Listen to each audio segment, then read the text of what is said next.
Hi, my name is Michael, and I'm going to be talking about episode 12 of Twin Peaks: The Return. And, the only bad thing I can think about Twin Peaks is that if you watch it, it makes everything else look bad in comparison. It really hurts your appreciation for other television because you just realize how bad it really is. It's really unfortunate. This episode was fantastic. It had no faint traces of the little drag, boring moments that I felt were in some of the episode a few episodes ago that I didn't really care for. We start out by learning that there is an explanation for the term blue rose, as in the blue rose cases and Fire Walk with Me. Apparently, it's linked to Project Blue Book, which was mentioned, of course, very importantly in the television show as being related to what Wyndham Earle and other people were doing. And apparently, a secret task force was set up in the government to investigate all of the things that Project Blue Book discovered but were unable to answer. Project Blue Book was a real project in the United States in the 1960s where the military tried to discover if there was any credence to threats about UFOs, if they were actually Russian jets or maybe if they were actually aliens, and they gave it up as pointless after a while. So I like that they're incorporating that little nugget of something real into the show, as they've been doing, for since the second season. And we learn that they've been investigating these things, which of course have been related to the weird disappearances and all of the evil stuff going around in Twin Peaks. And they actually induct Tamara Preston into the group, which is kind of a sweet little moment that she gets invited into it. And I really hope she survives till the end because, the first thing I thought when she did that, she was so proud and happy and smiling. The first thing I thought was, you could be eaten by nuclear demon ghosts, right? I mean, you know that, right? But anyway, it's a proud little moment. And we also get, another candidate for best scene of the series, absolutely. A little bit later when we see Gordon, the man, Gordon Cole, in his hotel room with a gorgeous French woman. I kind of thought he had a thing for Tamara, and maybe he does, but maybe he's got a little bit of all these women going on, but he has this absolutely beautiful French woman, and there's a lovely little scene, and it makes me realize just how much time the show has. The pacing of the show is beautiful. All of the scenes are allowed to take their natural time and rhythm. There's no hint that, like in every other show, of kind of a rush to get to the end. The show isn't sort of going out of its way to be super exciting and gripping in every single second, which can kind of get exhausting sometimes. A lot of the scenes in the show can just they can be relaxing and calming, and this one it takes a long time. There's a lot of pauses, there's a lot of empty spaces, and David Lynch knows how to use that negative space in his scenes. And this beautiful sequence where he's with this gorgeous French woman, and she just takes forever to put on her clothes, and she's flirting with Gordon and being kind of cute and sexy, and he loves it, and she's going down to the bar, and it's amazing. It's absolutely wonderful. And, Gordon Cole once said, of course, about Shelley Johnson, that she's the woman that kind of makes you wish you spoke a little French. And apparently, he still has a thing for French girls. David Lynch is very popular in France, and I think has a thing for France, probably. Who doesn't? France is wonderful. But that was a lovely little scene, and there's also a great little moment that closes it where Gordon is trying to be relaxed and joke around, and Miguel Ferrer's character is just, he's just totally humorless. He just seems completely bereft of taking anything lightly. And there's a really sweet moment there again where Gordon looks at him, puts his hand on his shoulder and said, sometimes, Albert, I worry about you.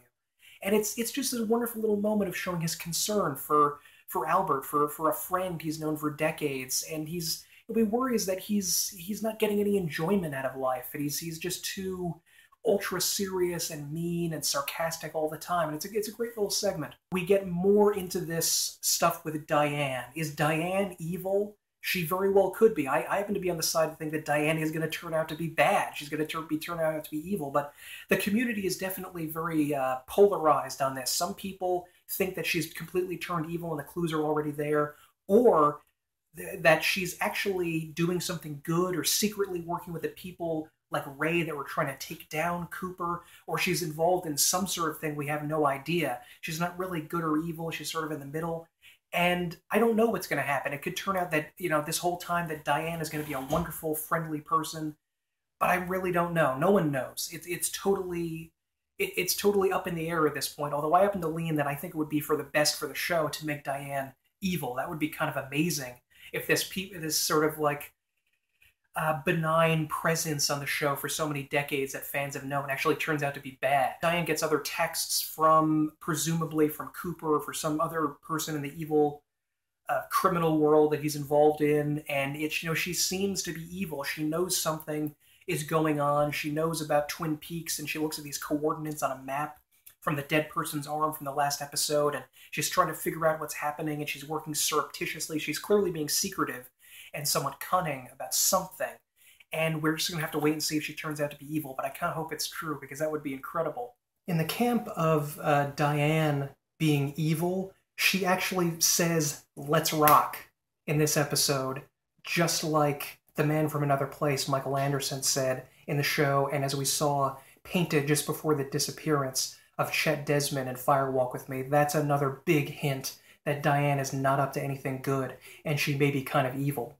We also get a fantastic scene with Sarah Palmer. We only saw her very briefly in the first episode, or first or second episode, I don't remember, just looking at this very scary, violent sequence on television. And that was another great moment of foreshadowing that I don't really see very much in other types of TV shows. They wouldn't, the economy of the show usually doesn't allow people to foreshadow something in the future or just do something to establish tone or mood.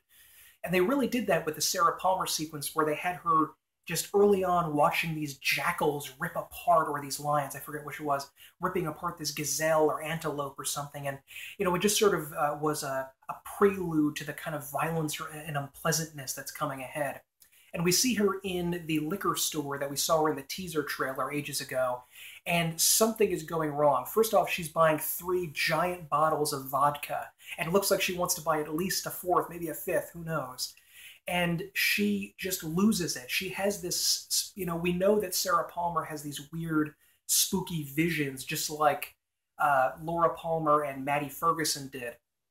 And Sarah apparently is going, we don't actually see any kind of vision. It's just sort of in the background, and she's, we just have to see what's going on to Sarah through her breakdown, and she sort of loses her mind, loses her cool a little bit. She doesn't know what's going on. She becomes confused, just like some people that have been traumatized may become, especially one that turns to drink and is a little older like she is.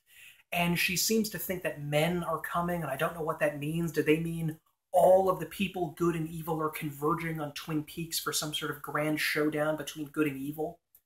That's kind of what I was thinking was going on. And it was just this incredible moment with her just sort of losing her mind and maybe hearing something or seeing something that we couldn't see, and some sort of maybe hearing voices or being contacted by the lodge, and something horrifying has apparently happened to her. And it's really horrifying to think what would have happened to her all of these decades that she's been in the town.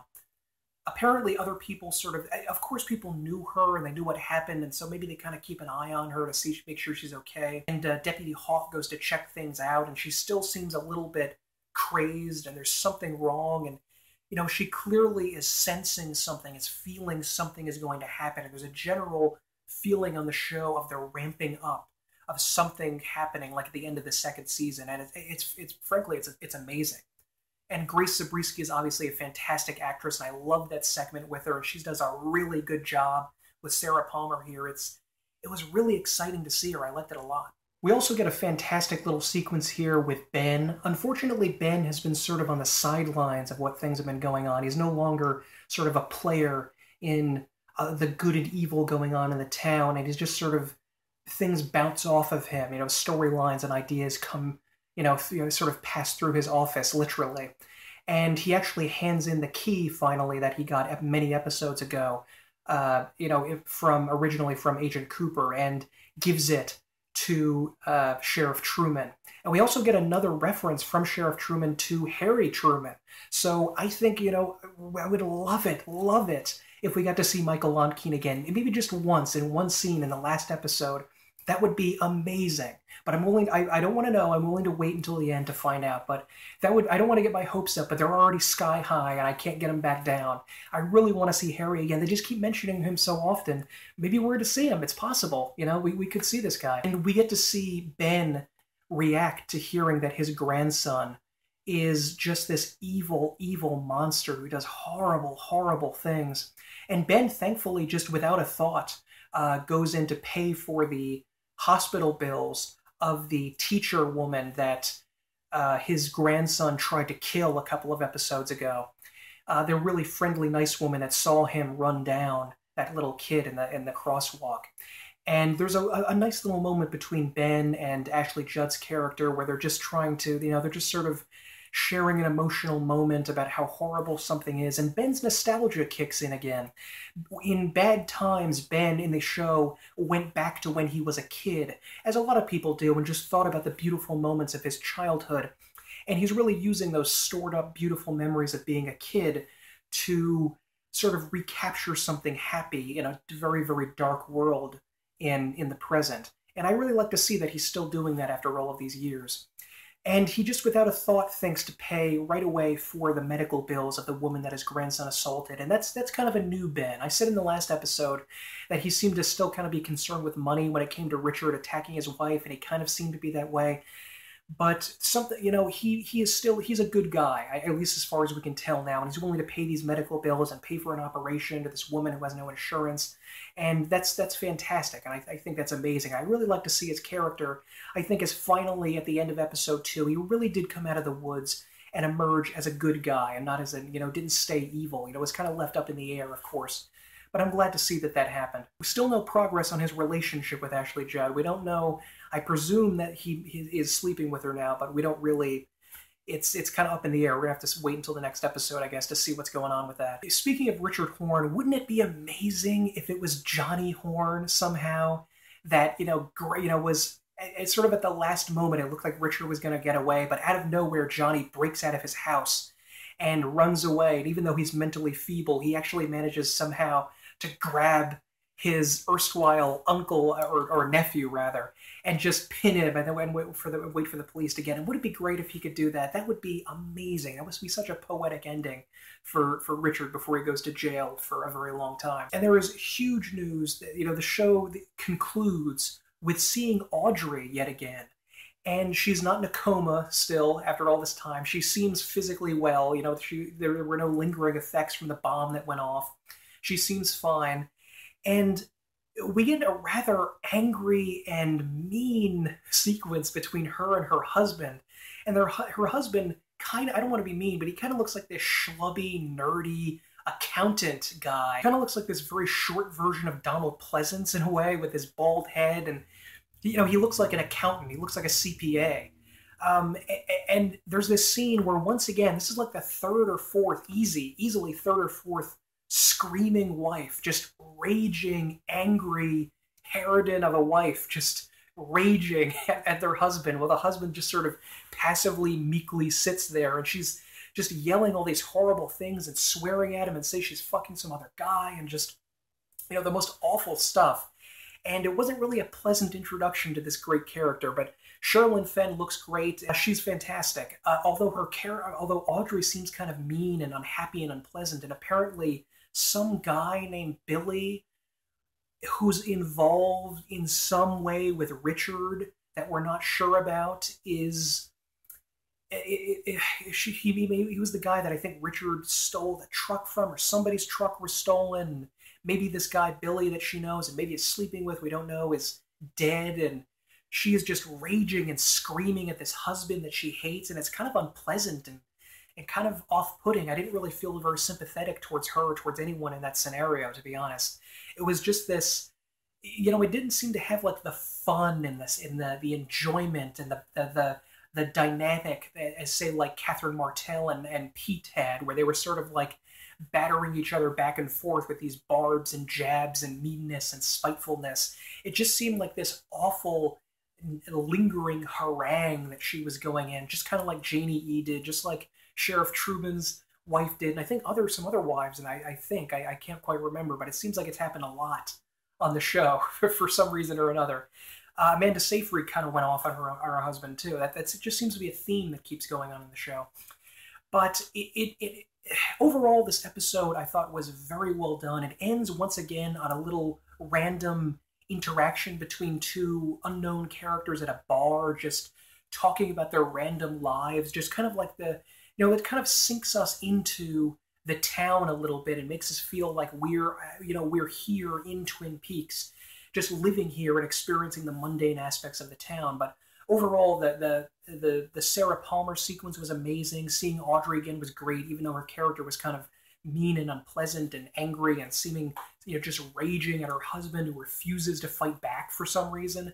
All the men just kind of sit there and go, "Yes, honey, all right," just scream and yell at me. They never, there's no retaliation. There's no fair play between them. There's just the wife screaming and yelling and screeching at them for some reason. The sequence with Sarah Palmer especially was amazing, and that opening sequence with Gordon and the woman was great. I wonder if Mark Frost and David Lynch co-wrote this. I wonder if it was David Lynch that wrote this sequence with like beautiful French woman spends a lingering amount of time with character I play. I want to know that. But anyway, I thought the episode is amazing. I'm really looking forward to more stuff. Not unhappy that the Dougie stuff wasn't there. It was there for like a fraction of a second. It was kind of funny. I'm glad that was sort of left on the back burner to the next episode. I want to know what's more going on in Twin Peaks. That's what I'm interested in. I'm just want that kind of to end and to us to move on to whatever is going to happen. It seems to be much more exciting here than the stuff that's going on with Dougie and so forth in Las Vegas. But hopefully they're agonizingly slowly getting finally to Las Vegas to maybe finding Dougie Cooper there somehow. We don't really know. There was also an amazing little sequence with Tim Roth's character and Jennifer Jason Leigh going to assassinate the warden who let Evil Cooper, Doppel Cooper, escape. And they shoot him in the back with a sniper rifle, kind of like Hank Jennings shoots Leo Johnson. That's what it reminded me of. And then they say, there's a great line. It's this horrifying sequence where the guy dies and his little son, his like 10-year-old son, runs out and says, "Daddy, oh my God, Daddy." And then Tim Roth says, "Okay, he's dead. Next stop, Wendy's," because they were going to get something to eat afterwards. And that was such a faux pas. After an assassination, it's Arby's, isn't it? After you take someone's life, you just want to ravage your bowels with some sort of horrifying roast beef concoction with horseradish sauce on it, don't you? Isn't that what you do? Am I the only one? Am I crazy? But anyway, the episode was fantastic. I'm going to leave a link here to some more episodes of me reacting to this and me talking about Twin Peaks with my character breakdowns. Please subscribe to this channel if you want to see more videos about Twin Peaks. I'm going to be uploading more next week following the next episode. And like this video if you liked it, and tell me what you thought of this episode, if you're still following it, if you really like it, if you're getting bored, if you find you're enjoying it more as I am than I have for the past couple of episodes. I want to know why you like it, why you don't like it. Please tell me in the comments, and have a good day.